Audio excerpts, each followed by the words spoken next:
sur les avancées en matière de lutte contre la maladie dans notre pays. Nous recevons dans ce journal M. Malik Sène, secrétaire exécutif du Haut Conseil national de lutte contre le sida. Madame, Monsieur, bonsoir. Samedi 30 novembre, je vous souhaite la bienvenue dans ce journal. Ouverture ce matin à Gao du forum régional sur la réconciliation, initié par le gouvernement sous l'égide du ministère de la Réconciliation nationale et du développement des régions du Nord. Ce forum a réuni plus de 500 délégués venus des cercles de Bourem, Ansongo, Menaka et Gao. Envoyés spéciaux, Moussa Arimaïga, Alutouri. Ils sont plus de 500 délégués venus des cercles de Menaka, d'Ansongo, de Bourem et de Gao pour parler ensemble de paix et de réconciliation. 3 discours ont marqué la cérémonie d'ouverture. D'abord celui du maire de Gao, Sadou Diallo, qui s'est réjoui du choix porté sur sa ville avant de remercier les pouvoirs publics pour l'organisation de ce forum régional. Pour le gouverneur de la région, le général Mamadou Adama Diallo, il s'agira, après les dures épreuves vécues par sa région, d'asseoir à présent un dialogue régional. Toutes les communautés ont connu à travers leur histoire des périodes sombres, douloureuses et poignantes, dont elles ont pu tirer des leçons par leur génie, leur intelligence, leur savoir-être en venant parfois à l'aveu et au pardon pour bâtir des nations plus fortes et plus justes.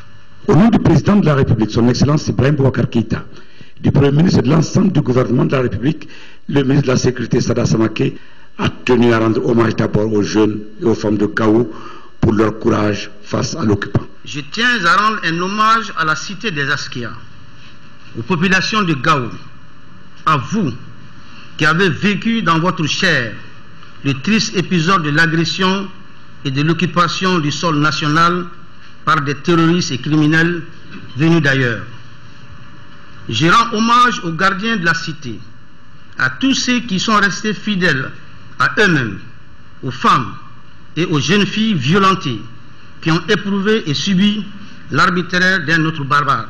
Je rends hommage aux jeunes qui, dans un sublime réflexe patriotique, ont été des vrais héros dont nous saluons le courage, le sens du devoir et l'esprit de sacrifice. Autre message fort, le refus de la stigmatisation reconnue à Gao et l'assurance contre l'impunité désormais au Mali. Pour ce forum régional de Gao, il faut préciser que les débats seront articulés autour de 3 thèmes. Le premier, la réconciliation et le vivre ensemble. Le second, la gouvernance et la décentralisation. Et le troisième, le développement des régions du Nord, spécifiquement le développement accéléré de la région de Gao. Nous célébrons demain la journée mondiale de lutte contre le sida dans le souci d'informer, de mobiliser et de sensibiliser davantage la population. Le secrétaire exécutif du Haut Conseil national de lutte contre le sida, Malik Sène, a animé une conférence de presse ce matin. Rappelons que le thème retenu pour cette campagne 2013 est « Zéro nouvelle infection, zéro décès et zéro discrimination ». Reportage de Garibou Pérou. 15 personnes contractent le sida par jour au Mali selon Malik Sène, secrétaire exécutif du Haut Conseil de lutte contre le sida. 100 000 personnes sont infectées et 78,6% bénéficient des antirétroviraux, cela sur une population malienne d'environ 16 millions. De 2004 à aujourd'hui, le Haut Conseil dépense 16 milliards de francs CFA par an, dont 82% des ressources mobilisées sont fournies par les partenaires techniques et financiers, 15% par le fonds public et 3% par le secteur privé. Pour le mois de lutte contre le sida, il est divisé en 4 semaines. La première semaine, atteindre l'objectif de 3-0. Le premier 0, c'est 0 naissance avec le VIH-Sida. La deuxième semaine, c'est 0 décès. Et la troisième semaine est sous la responsabilité des partenaires techniques et financiers. La quatrième semaine, maintenant, de 0 discrimination. Ce qui est très bien au Mali, ce n'est pas qu'une journée mondiale du VIH, c'est vraiment tout est moi. Je félicite le Mali pour cette initiative. Le Mali est dans une tendance de la baisse car il est passé de 1,7% à 1,1% entre 2001 et 2012. Si des mesures urgentes ne sont pas prises, cette tendance risque de changer selon Malik Sène. Changer parce que les centres de soins sont détruits par les terroristes dans le nord. La flambée des sites d'orpaillage dans le sud est propice au sida et sans oublier les investigations du Fonds mondial qui ralentissent le financement. Malgré les soupçons de fraude et de malversation financière à l'endroit du Haut Conseil, aucune aide n'a été suspendue selon Malick Sène. Le cadre stratégique 2013-2017 du Haut Conseil prévoit plus de 250 milliards de francs CFA, dont plus de 83 sont déjà annoncés, ce qui explique qu'avec l'implication de tous les Maliens, une réponse pragmatique peut être trouvée au sida. Accepter les malades du sida, c'est également contribuer à la lutte contre le fléau. La journée mondiale de lutte contre la maladie, organisée chaque 1er décembre, donne l'occasion à des personnes d'horizons divers de se rassembler dans le souci de mieux faire connaître le VIH-Sida et montrer les difficultés auxquelles sont confrontés les malades du sida. Reportage de Khalida Toukone. Longtemps stigmatisés, marginalisés, les malades du sida souffrent dans leur corps et dans leur âme. Parce qu'au Mali, le sida est malheureusement toujours considéré comme une maladie honteuse. Le VIH-Sida est une pandémie qui touche l'individu non seulement sur le plan physique, mais également psychique.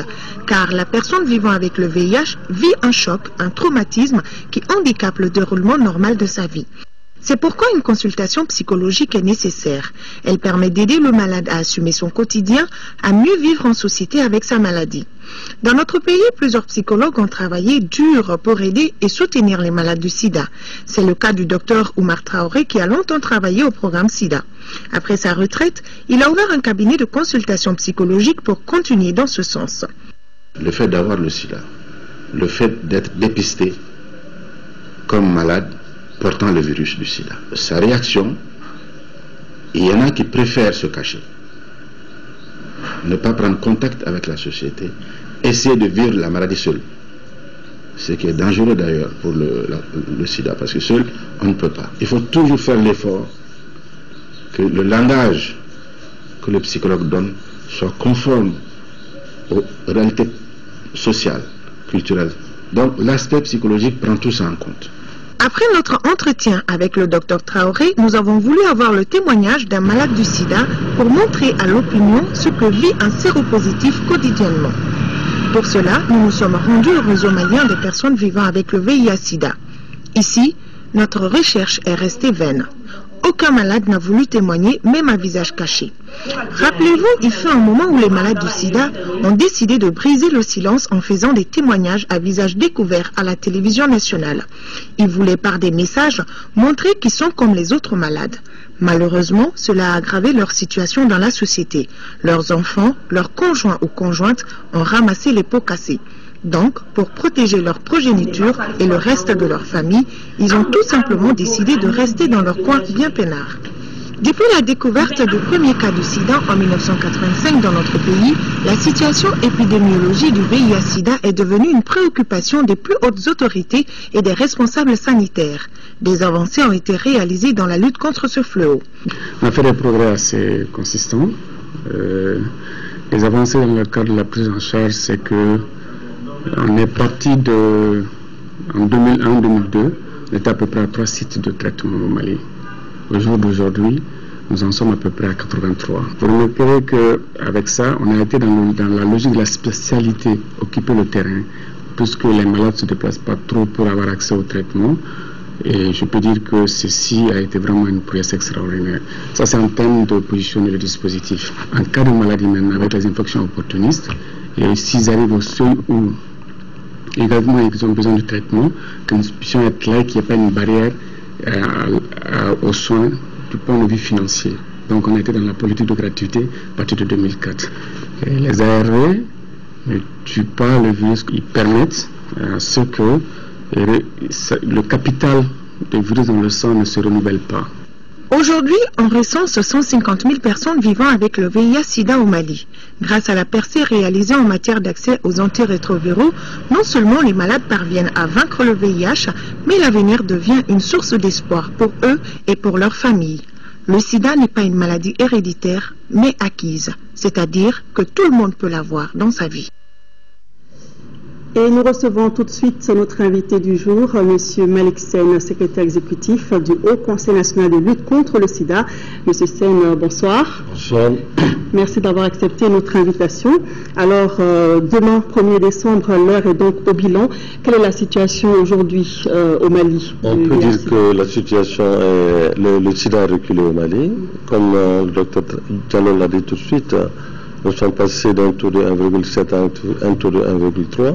Et aujourd'hui, nous sommes à un taux de 1,1%, ce qui est très important. Malheureusement, nous n'avons pas pu faire l'enquête sur l'ensemble du territoire. On n'a pas pu le faire dans les 3 régions du Nord. Mais si on l'avait fait, certainement, ça aurait eu un impact sur le 1,1. Donc, c'est très, très positif. Nous avons fait des avancées en termes de sites de traitement, sites de prise en charge, sites de la prévention de la transmission de la mer. Le Mali a eu beaucoup d'acquis pendant les 10 dernières années. Et ça, c'est très important.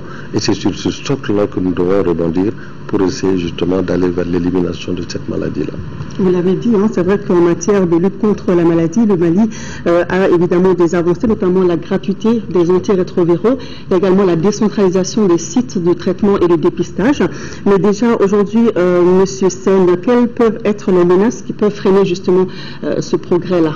Vous savez, hier, le jeudi, il y a eu la session avec les partenaires techniques et financiers et tous les acteurs du Haut Conseil. Ce que nous avons dit aux bailleurs de fonds, les bailleurs de fonds ont tendance de plus en plus à financer les grands projets. Malheureusement, c'est le développement qui attire le VIH-Sida. C'est comme un bilan qui est totalement lié si le développement vient. Et ça vient dans des zones où les gens ne connaissaient pas cette maladie. Malheureusement, en quittant le développement peut laisser cette maladie. Donc les deux doivent être liés. Aujourd'hui, nous avons au moins 2 menaces très importantes. Il y avait la menace financière, elle commence justement à s'estomper avec le coup d'État, avec les problèmes de sécurité que nous avons connus. Tous les bailleurs de fonds avaient arrêté la coopération avec le Mali. Et maintenant, ils sont en train de reprendre avec le retour à une vie constitutionnelle normale. Mais maintenant, les 2 grandes menaces que nous avons, c'est la menace des conflits. Vous savez, dans tous les pays où il y a des conflits, tels que la RDC, le Burundi, le Rwanda, le Libéria, en tout cas tous les autres pays, ces pays sont rentrés dans la guerre avec des taux relativement bas, ils en sont sortis avec des taux très élevés. Et comment nous pouvons faire pour éviter cela? C'est d'abord de former les militaires pour que les militaires ne se comportent pas comme ces militaires qui ont commis ces choses-là en RDC, etc. Qu'ils connaissent leurs droits, qu'ils sachent comment on ne prend pas la maladie, et ensuite que les populations qui les reçoivent soient protégées. Donc que ces militaires viennent chez nous en euros et qu'ils partent au moment de leur départ, qu'ils repartent en euros avec les ablotissements du Mali. Donc il y a ça, et ensuite il y a également la menace du l'orpaillage. L'orpaillage constitue maintenant un trou assez important au Mali. Nous avons au moins 300 sites d'orpaillage qui sont recensés, et dans tous ces sites justement il y a une population flottante qui est là, tout le monde est en train de courir vers là-bas. Ce n'est pas l'orpaillage que nous condamnons en fait, c'est les pratiques qui sont là-bas. La vente de l'alcool, la vente de la drogue, et puis les comportements déviants, etc., etc. Donc si le Mali ne prend pas les dispositions, ce qui arrive à d'autres pays va nous arriver, et particulièrement l'Afrique du Sud. Et justement par rapport à ça, est-ce que vous avez fait des propositions concrètes au gouvernement pour lutter justement contre ces fléaux au niveau des sites de partage? Il y a des propositions qui ont été faites, il y a des propositions pour le Nord, ça a été intégré dans le dossier qui a été présenté à Bruxelles, le bailleur de fonds. Mais pour le Sud aussi, il y a des programmes qui ont été élaborés pour essayer de couvrir toutes ces régions-là. Et je pense que dans les années à venir, nous allons tout mettre en œuvre. Et c'est surtout maintenant, cette année, en 2012, il y a eu les résultats de l'enquête qui viennent de sortir.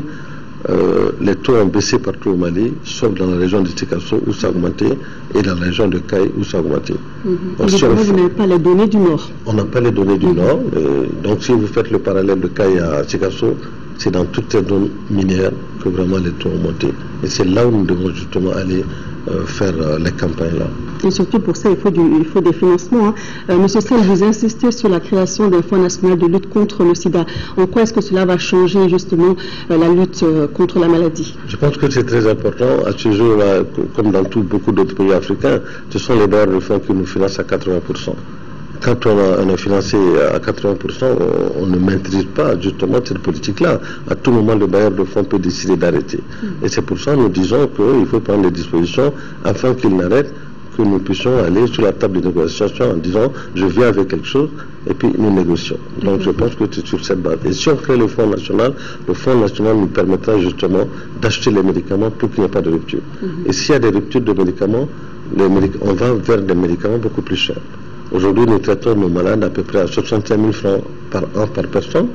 S'il y a une rupture, nous allons passer à la seconde ligne. La seconde ligne fait 245 000 de francs. Et là, si on n'arrive pas à supporter les 65 000, ce n'est pas les 245 000 qu'on pourrait supporter. Et ceux qui sont sur les 245 000, on est obligé de les faire muter sur la troisième et la dernière ligne qui coûte 1 600 000 francs par personne par an.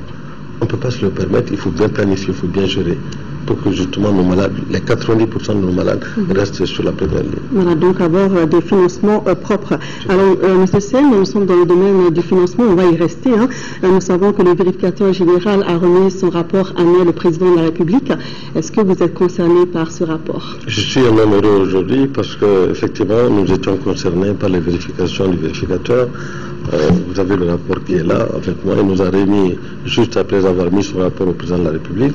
Je pense que tous ces rapports seront sur les sites et les grandes conclusions sont qu'il y a 3 grandes conclusions.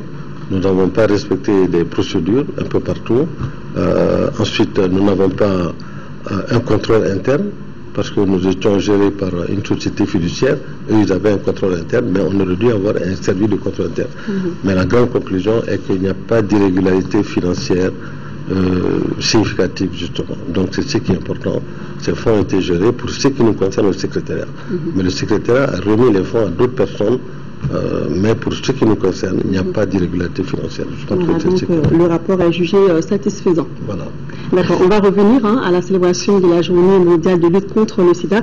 Alors nous savons que des activités sont prévues tout au long du mois. Déjà demain, qu'est-ce qui est prévu pour la journée de demain? Demain, il y a le lancement de la journée avec le président de la République, donc, qui vient. Et en marge du lancement, il va également lancer le nouveau site du secrétaire exécutif, où on peut avoir toutes les informations. Mais après cette première journée, qui sera lancée dans toutes les régions aussi, qui vont fêter leur première journée, il y a les 4 semaines du mois, nous avons des parrains. La première semaine est axée sur les euros naissance avec le VIH-Sida, qui est confié à Madame le ministre de la promotion de la femme. Et ensuite, la deuxième semaine, c'est 0 décès dû au sida, c'est la prise en charge médicale. Donc, c'est le ministre de la Santé qui va lancer cela. Ensuite, la troisième semaine, c'est la semaine des partenaires techniques et financiers qui sera sous la gouvernance. Et la 4e semaine serait la semaine dédiée à la discrimination. Comment ne pas discriminer, comment accepter nos malades, comment vivre proprement avec ces malades sans les humilier. Surtout quand même, quand on a vu dans ce reportage de Khadija Tokone, c'était quand même terrifiant de voir à quel point ces malades sont isolés de la société. Alors, donc demain, c'est à quelle heure Demain, c'est à 9h30 au CCB d'ouverture. La mise en place terminée à 8h30. D'accord. Monsieur Sen, avez-vous un message à passer à la population? Oui, c'est vraiment de continuer à se faire dépister. Plus tôt on se dépiste, plus tôt on peut vous soigner. Les médicaments sont gratuits. C'est impensable, c'est anormal aujourd'hui que les femmes donnent naissance à des enfants, simplement parce qu'elles n'ont pas pris leurs médicaments, elles ne sont pas fait dépister. Donc le gouvernement peut tout acheter. Le gouvernement peut nous donner des centres de santé, des médicaments gratuitement, etc. Le gouvernement ne peut pas obliger chacun chez lui à prendre les médicaments. Donc chacun doit faire un effort. La lutte contre le sida est avant tout un effort individuel avant d'être justement un effort national. Merci beaucoup, Monsieur Malik Sel. Vous êtes le secrétaire exécutif du Haut Conseil national de lutte contre le sida. Demain, c'est la journée internationale de lutte contre la maladie et vous étiez là pour nous en parler. Merci beaucoup. Alors, toujours dans le cadre du 1er décembre, cette journée est l'occasion pour les organisations chargées de la lutte contre le sida, comme ONU-SIDA, de faire un bilan et de faire des propositions pour plus de résultats dans le combat. Nous proposons d'écouter le message du secrétaire exécutif d'ONU-SIDA, Michel Sidibi. En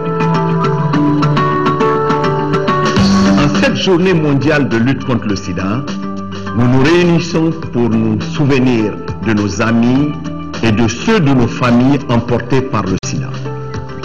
Mais nous pouvons aussi nous réjouir de l'espoir incroyable que l'avenir nous offre. Le nombre de nouvelles infections au VIH a été réduit. Le nombre de morts liés au sida est en régression. Le nombre de personnes sous traitement est en augmentation. Pour la toute première fois, nous pouvons envisager la fin d'une épidémie qui a profondément dévasté le monde. Pour la toute première fois, nous pouvons dire que nous commençons à briser la trajectoire de l'épidémie et la contrôler. Nous pourrons annoncer prochainement une une nouvelle génération sans sida. La fin de l'épidémie signifiera énormément de choses pour beaucoup de monde. Voilà donc à l'instant le message du secrétaire exécutif d'ONU-SIDA, Michel Sidibé. Je vous propose à présent de suivre celui du directeur régional de l'Organisation mondiale de la santé, OMS, pour l'Afrique. Ces propos sont recueillis par Inaba. L'Afrique subsaharienne reste la région la plus touchée par la pandémie du VIH-Sida, avec près de 25 millions de personnes vivant avec le VIH. L'impact négatif de cette pandémie est manifeste pour tous. Dans les situations où les parents des personnes actives succombent aux maladies associées au VIH, les structures à la division du travail dans les ménages et les communautés sont perturbées. La qualité de vie se trouve affectée et les femmes en sont les principales victimes. La mortalité liée au VIH est en baisse, tout comme le nombre de nouvelles infections par le VIH chez les adultes et les enfants. En effet, à la fin de l'année 2012, 7,5 millions de personnes étaient sous traitement, contre 50 000 patients une décennie auparavant. Grâce à l'élargissement de l'accès au traitement du VIH, le nombre de personnes décédant des suites de maladies associées au sida a diminué. Les médicaments et produits médicaux sont devenus plus accessibles dans tous les pays et des mécanismes innovants de prestation de services ont été institués à grande échelle. L'épidémie de sida est devenue plus visible grâce au dynamisme de tous. Et chose cruciale, les personnes vivant avec le VIH ont été à l'avant-garde de cette riposte. Les pays africains doivent tenir leurs efforts et accroître la mobilisation des ressources nationales pour combler les déficits de financement, harmoniser les politiques de réglementation des médicaments dans tous les pays et régions et renforcer la capacité régionale et nationale à produire des médicaments de qualité.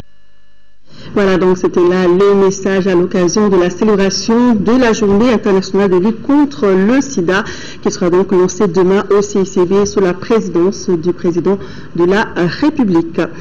Autre sujet, lancement à Bamako du plan d'accélération de la cible numéro 2 des OMD, un plan qui devra aider à la lutte contre l'insécurité alimentaire, une initiative du programme des Nations Unies pour le développement. Reportage de Youssouf Diakité. Au Mali, près de 200 communes restent encore vulnérables à l'insécurité alimentaire.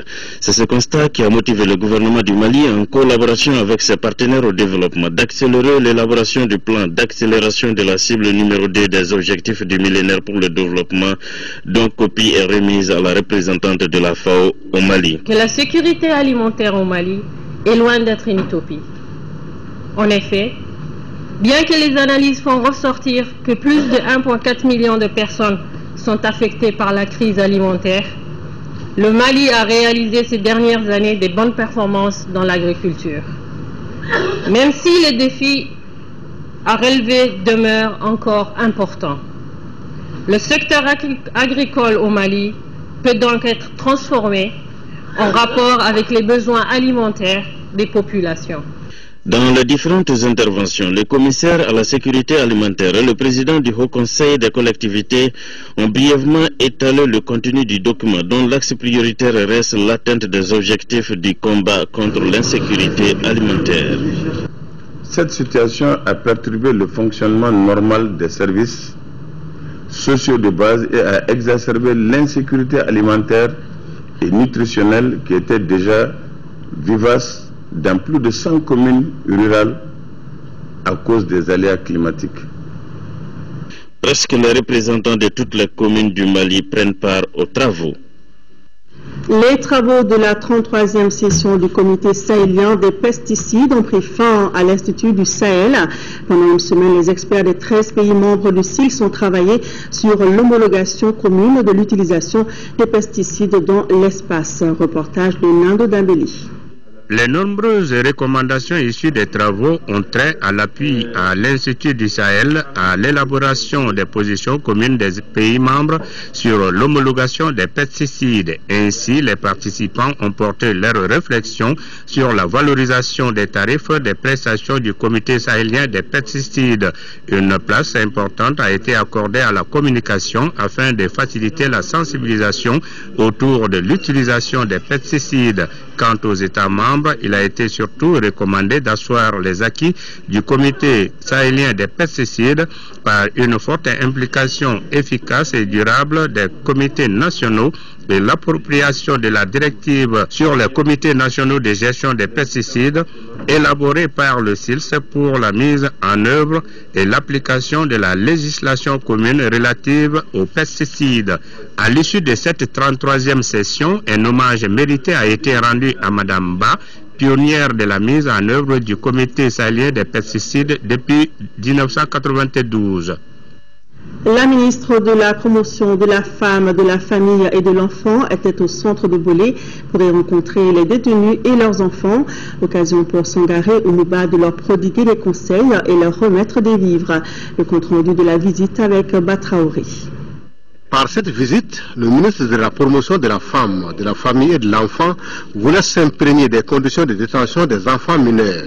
Accompagné d'une délégation du Parlement des enfants, elle a visité les salles d'hébergement, l'infirmerie et la salle d'animation socio-culturelle du centre. Il s'agit de venir voir leurs conditions de vie, comment ils sont là, et aussi voir dans quelle mesure on peut voir comment trouver des solutions. Cette visite a été mise à profit par le ministre pour faire un don symbolique au centre. Il s'agit de céréales, d'habits, de chaussures et de savons pour un coût global de plus de 2 millions de francs CFA. Nous avons fait ce don symbolique-là pour montrer notre solidarité vis-à-vis des enfants qui sont là et leur témoigner de toute notre affection. La délégation ministérielle a eu droit à une exposition d'articles confectionnés par les enfants mineurs. L'Association malienne pour la paix et le salut tient depuis ce matin la réunion de suivi du projet d'élargissement du dialogue islamo-chrétien. La rencontre de 2 jours vise à faire régner un climat de tolérance et de cohabitation pacifique entre les confessions religieuses dans notre pays. Le reportage de Moussa Fane. Pour une meilleure cohabitation entre les confessions religieuses au Mali, chrétiens et musulmans se rencontrent pour le suivi du projet d'élargissement du dialogue islamo-chrétien. Il s'agit d'une part de concevoir un espace d'échange entre les adeptes d'une même religion, d'autre part amener les leaders de ces religions à s'asseoir autour d'une même table pour parler de paix, de tolérance et de coexistence pacifique. Les responsables des différentes confessions ont le devoir d'amener leurs communautés respectives à comprendre le contenu des autres religions, car la tolérance religieuse est un atout fondamental pour la prévention et le maintien de la paix. Nous avons besoin de dialogue pour mieux vivre, pour mieux nous adapter. Moi, j'estime que au-delà de ces deux religions-là, il s'agit de l'homme tout court, le dialogue de l'homme avec l'homme. Le ministre délégué chargé des affaires religieuses et du culte, Thierno Amadou Omar As Diallo, a invité les deux confessions religieuses à plus de solidarité pour la paix au Mali. Selon lui, cette activité cadre bien avec la vision de son département. Dans ce dialogue à deux, je crois que la problématique est résolue dans nos religions monothéistes. C'est parce que simplement, l'ego de l'homme prend le dessus. Cette sourate de notre Saint-Coran, où il est dit, nous croyons à Abraham, à Moïse, à Jésus. Mais je crois que le dialogue, il est là. Le Mali musulman doit être un Mali tolérant, respectueux de toutes les religions. Cette réunion doit capitaliser les expériences des érudits et autres participants afin de favoriser ce dialogue. La rencontre évoquera aussi au cours des débats l'importance du dialogue islamo-chrétien. Les participants sont venus de l'intérieur du pays et du district de Bamako. La Fédération nationale des associations de santé communautaire du Mali tient les assises de son 4e congrès ordinaire. La rencontre doit permettre d'échanger sur les préoccupations actuelles de la Fédération et mettre en place un nouveau bureau pour les 5 ans à venir. Le reportage de Abdraman Maïga. 2 jours pour aboutir à un meilleur recentrage de la Fédération nationale des associations de santé communautaire du Mali. Voilà l'exercice auquel s'attellent les délégués venus à ce 4e congrès ordinaire de leur fédération. Pour arriver à ce résultat, Les participants vont examiner le rapport moral du bureau sortant, analyser les difficultés rencontrées et feront des propositions pour les surmonter. Cette 4e rencontre permettra également aux participants de faire le toilettage des textes régissant la Fédération nationale des associations de santé communautaire du Mali. Nous avons su convaincre l'autorité politique, l'autorité administrative, l'opinion publique ainsi que les partenaires techniques et financiers de la nécessité d'une société civile forte dans le domaine socio-sanitaire. En d'autres termes, nous avons su définir une place spécifique à notre fédération. Cette rencontre est également l'occasion pour discuter sur certains problèmes qui empêchent la fédération d'atteindre ses objectifs. Il s'agit notamment de l'absence de loi sur la santé communautaire, des interférences politiques, du non-respect de la carte sanitaire, pour ne citer que cela. J'ai la ferme conviction que notre fédération sortira, au terme de nos travaux, grandie et forte pour affronter les défis du futur et atteindre nos objectifs que nous aurons en toute souveraineté fixés pour l'avenir. Les travaux de ce congrès prendront fin demain par la mise en place d'un bureau. Ce bureau d'une durée de 5 ans aura pour mission de travailler afin de permettre à la FENASCOM d'atteindre des résultats en matière de satisfaction des besoins essentiels des populations à la base.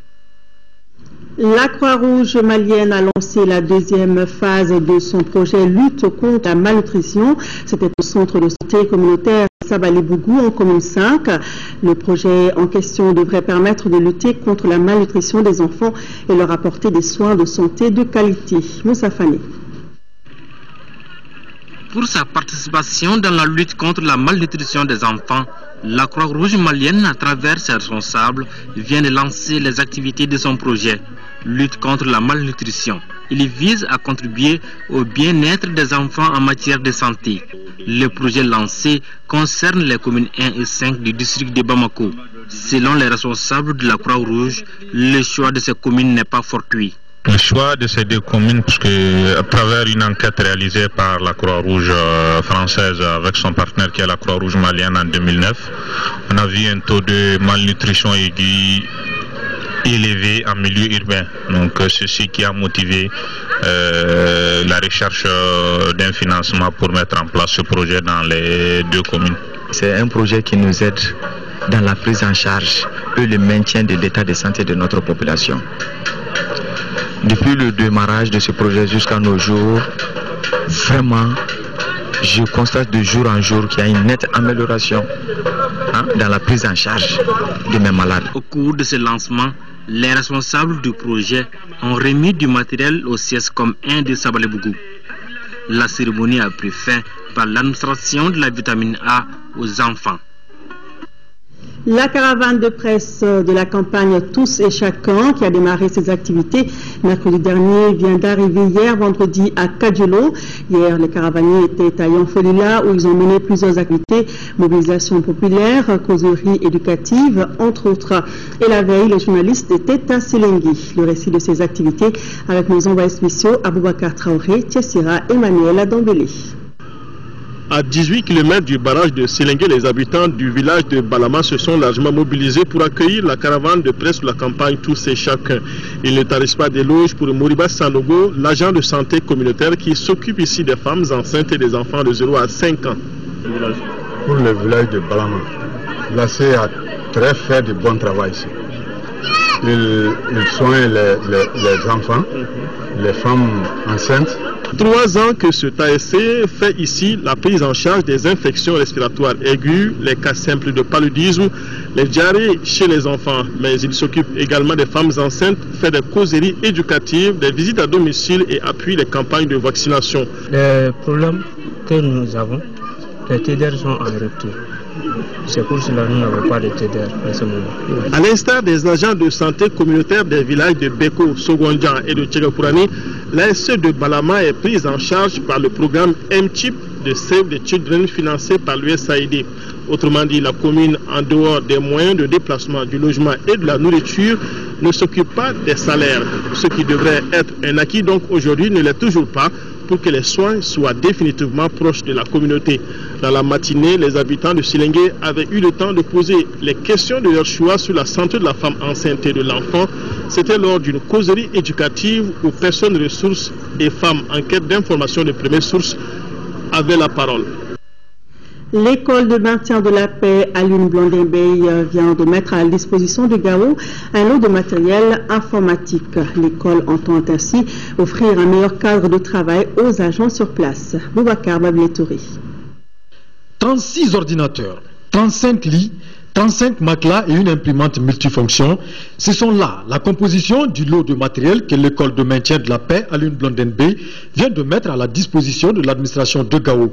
Il s'agit d'aider ces structures de l'État victimes de pillage à se relever. C'est un grand honneur pour moi aujourd'hui, au nom du directeur de l'école de maintien de la paix à l'Une Blondin-Beye, de procéder à la remise officielle de matériel informatique à l'administration de Gao et de lits à l'hôpital régional. Cette action s'inscrit en droite ligne de la mission première de l'école de maintien de la paix à l'Une Blondin-Beye, à savoir contribuer au renforcement des capacités des États africains en matière de soutien à la paix et prioritairement de la force en attente de la CEDEAO. Cette action cadre bien avec les mesures prises par nos plus hautes autorités en faveur des 3 régions du Nord. Les pouvoirs publics veulent tout mettre en œuvre pour rendre fonctionnels ces services régionaux dans un bref délai. Ce geste permettra effectivement à coup sûr, au niveau des services, de tout mettre en œuvre pour pouvoir, en tout cas, atteindre les objectifs qui ont été fixés par les plus hautes autorités de ce pays-là. Et ensuite, pour ce qui concerne les lits, nous savons en tout cas, en toute honnêteté, que l'hôpital a été totalement dépouillé. Grâce à nos partenaires, grâce à l'État, grâce effectivement à la population, nous avons pu retirer du centre certaines choses. La cérémonie de remise a regroupé les autorités politiques et administratives, les chefs de services régionaux, ainsi que les notables de la ville de Gao. La reconstruction du nord du Mali, l'État et ses partenaires s'engagent auprès des collectivités locales. Le conseil de cercle de Tombouctou vient de bénéficier d'un nouveau siège financé à 12 millions de francs CFA par la coopération suisse. L'infrastructure contribuera à l'amélioration des conditions de travail du personnel des collectivités. Le reportage de Yéa Tandina. Avec ces bâtiments flambant neufs, le conseil de cercle de Tombouctou renonce ainsi à la location et dispose désormais de ses propres locaux. Ces infrastructures ont été réhabilitées grâce à l'appui financier de la coopération suisse à hauteur de 12 millions. Les collectivités s'en réjouissent. Je profite également pour remercier la coopération suisse parce qu'ils ne sont pas à leur premier coup. Même durant l'occupation, ils nous ont assistés. Donc vraiment, c'est l'occasion pour moi de les remercier. Vraiment. Nous avons d'autres doléances parce que vous constatez que les locaux sont réhabilités, ils sont jolis, mais avec l'érosion, manque de clôture. Donc nous souhaiterons, n'est-ce pas, que la coopération suisse et les autres partenaires nous viennent en aide. Avec ces 6 bureaux, une salle de réunion, un logement pour le gardien et un bloc de 3 latrines réalisés par Al-Farouk Construction. Les autorités administratives louent les efforts des partenaires. Quand nos collectivités arrivent à trouver un bureau pour travailler, vraiment c'est un sentiment de joie pour nous. La remise officielle de ces infrastructures témoigne l'engagement des plus hautes autorités à effacer toute trace des groupes armés en 6e région. En 5e région, les acteurs humanitaires se concertent pour mieux faire face à la lutte contre le travail des enfants.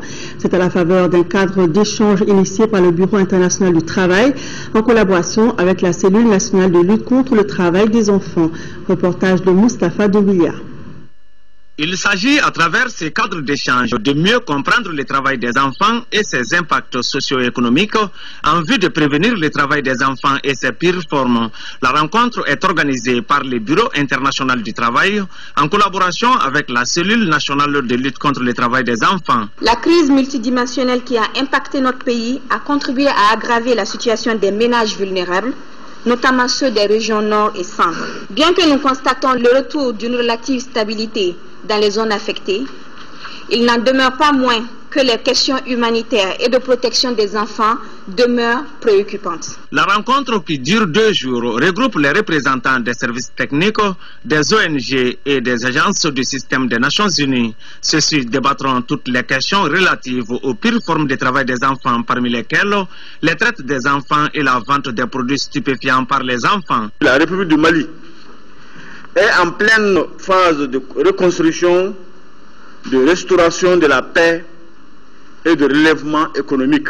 Il s'agit là d'une opportunité que chaque acteur humanitaire et au développement se doit de saisir pour d'une part renforcer la résilience des communautés affectées et d'autre part contribuer au développement humain et économique durable. La rencontre devrait permettre d'élaborer des stratégies d'assistance sur la prévention et la réduction du travail des enfants et ses pires formes dans la région de Mopti. Dans le cadre de la sécurisation des embarcations fluviales sur les fleuves Niger et Sénégal, une délégation du ministère de l'Équipement et des Transports vient de séjourner dans la cité des Rails. C'était pour informer et sensibiliser les acteurs sur les mesures de sécurité. Le reportage de Mahamadi Alibari. Il s'agissait au cours de cette rencontre d'échange d'idées, d'informer et de sensibiliser les acteurs sur la sécurisation des embarcations sur les fleuves Niger et Sénégal, ainsi que leurs affluents et défluents, afin de minimiser les naufrages de pinasses. 3 heures d'échange ont permis à la délégation du ministère de l'Équipement et des Transports d'expliquer le contenu de la lettre circulaire numéro 001 du 22 octobre 2013 et les mesures prises, qui concerne le respect de la charge utile de l'embarcation, l'installation d'un équipement d'éclairage à bord, la dotation en nombre suffisant de gilets de sauvetage pour chaque embarcation, la mise en place d'une boîte à pharmacie à bord de chaque embarcation, l'installation des insectaires à bord, entre autres.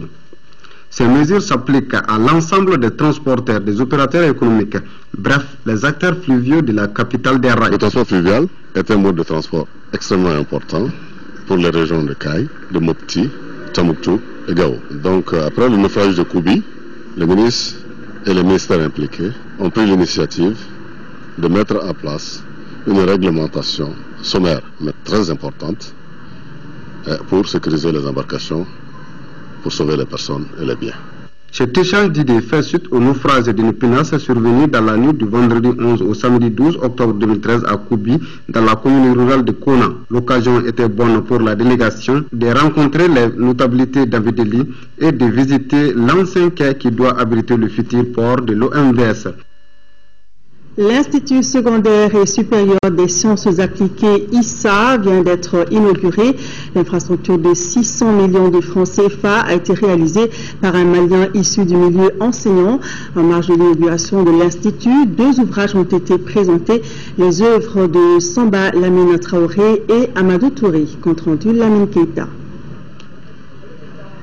Composé de 2 blocs de bâtiments à 3 niveaux avec 12 salles de classe entièrement équipées, d'une salle informatique dotée d'ordinateurs avec Wi-Fi, d'une infirmerie, d'une salle de documentation, cet institut a été réalisé par un promoteur malien soucieux de l'avenir de l'école manuelle.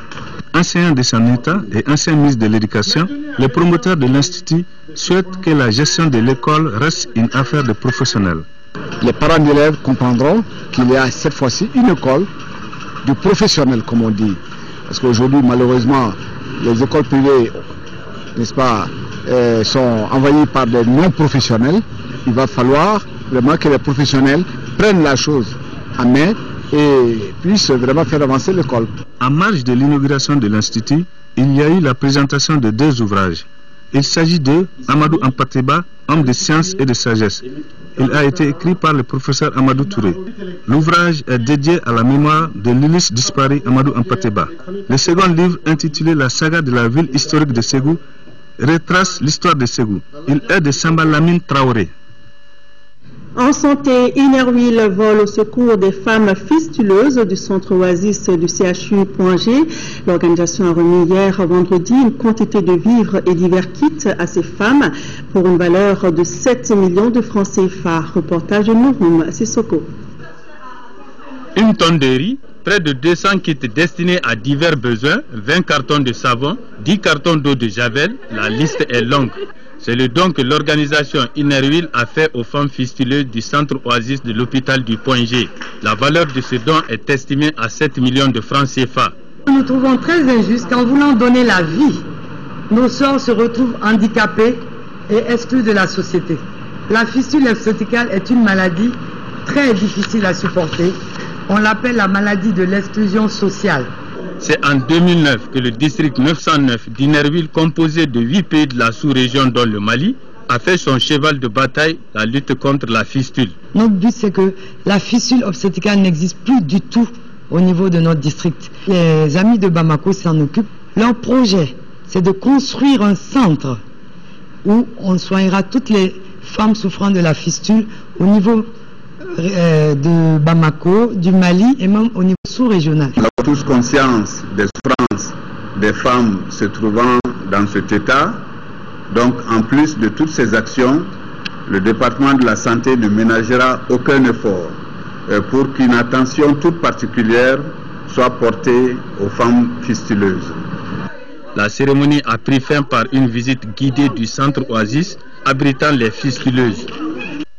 Sport, football, championnat national de Ligue 1. Hier, au compte de la deuxième journée, le choc des promus a vu la victoire 3-2 d'Eluige FC de Kidal sur l'AS Police. Une victoire historique pour cette équipe kidaloise qui joue pour la première fois en Ligue 1. C'était au stade Modibo Keita, compte rendu de Koumbania Mbili. C'est une véritable sensation que vient de créer Eluige FC d'Aguelhok au stade Modibo Keita devant l'AS Police en s'imposant 3-2. Cela au terme d'un match bouillant et plein de suspense. Ces deux formations ont gratifié le public avec du beau jeu. Il a fallu attendre la 41e minute pour qu'Aliou Touré ouvre la marque pour l'équipe de Kidal. Un but somptueux. Mamadou Sidibé égalise sur pénalty pour l'AS Police à la 54e minute. À 1-1, le match est relancé. Christophe Abouta de la tête redonne l'avantage à Eluige à la 60e minute. À la 63e minute, Aguissa Ag Al-Maïmoun établit la parité pour les policiers. Ce score de 2-2 nous conduit dans les vestiaires. Vous perdez ce match, vous n'avez pas le niveau de jeu en première division. Vous arrêtez. Moi je vous dis ça. Cette formation kidaloise mérite-t-elle d'évoluer en élite cette saison? Réponse à la 80e minute avec Abdoulaye Bangoura. 3-2 pour Eluige. 91e minute, ces gestes du gardien de but d'Eluige dans les toutes dernières minutes redonnent de l'espoir aux policiers. Un espoir qui sera de courte durée. Eluige FC d'Aguelhok remporte ainsi ses 3 premiers points de la victoire devant l'AS Police, le championnat national de Ligue 1. Auparavant, l'AS Real de Bamako et le centre Salif Keita avaient fait match nul 0-0. Durant les 90 minutes, nous avons assisté à un match équilibré avec quelques occasions dont aucune n'aboutira, de l'un comme de l'autre côté. Le fond des filets restera donc vierge jusqu'au coup de sifflet final. Pascal Taboulé, dit Seigneur Rochereau, n'est plus. Il est décédé ce samedi 30 novembre à Bruxelles, en Belgique. Le célèbre chanteur congolais était dans le coma depuis plusieurs jours. Il est mort des suites d'un diabète après avoir été terrassé par un accident cardiovasculaire il y a de cela plus de 2 ans. Rochereau a entamé sa carrière musicale dans les années 50. C'est alors le début d'un succès fulgurant pour celui qui prend le nom de scène de Seigneur Taboulé Rochereau. Modibo Soirée, qu'il a rencontré en 2006 lors de son passage à Bamako, revient sur le parcours de ce monument de la musique africaine.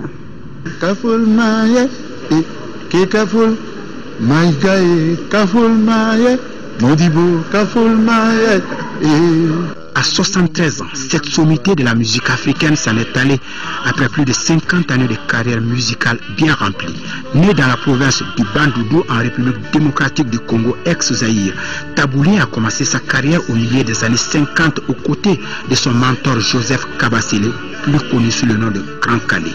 Au fil des années, Seigneur Taboulé Rochereau s'est hissé au sommet de la chanson congolaise et africaine qu'il représenta d'ailleurs à l'Olympia de Paris dans les années 70. Et depuis, l'artiste s'est détaché de la musique congolaise pour marquer à jamais ce courant à base de rumba et soukous jusqu'à sa maladie. Doté d'une discographie très riche et abondante, aussi bien à la tête de l'African Fiesta National qu'au sein de l'Afriza International, son dernier groupe. On lui doit de nombreux tubes devenus aujourd'hui des chansons cultes. Mazé, Silikani, Esekini, Soukena, Pitié. En amour, il n'y a pas de calcul et bien évidemment Mukono Nakokufa qui veut dire le jour où je mourrai. Et pour lui, c'est arrivé ce samedi 30 novembre 2013.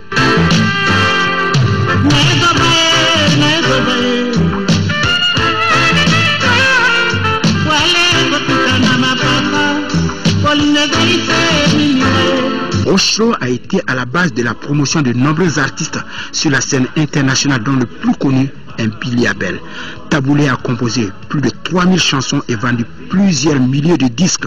Aujourd'hui, 4 de ses enfants, Peggy, Abel, Philomène et le plus connu Youssoufa, ont percé dans le milieu de la musique en tant que chanteur-compositeur. Christina.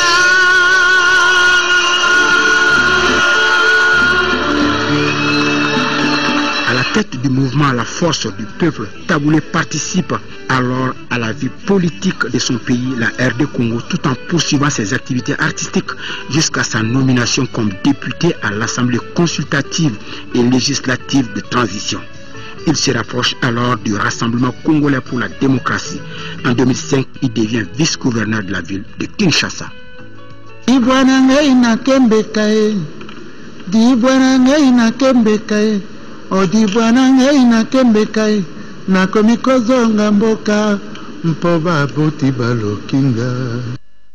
Dans un paix, Seigneur Taboulé Rochereau. C'est tout pour ce journal. Merci à vous de l'avoir suivi.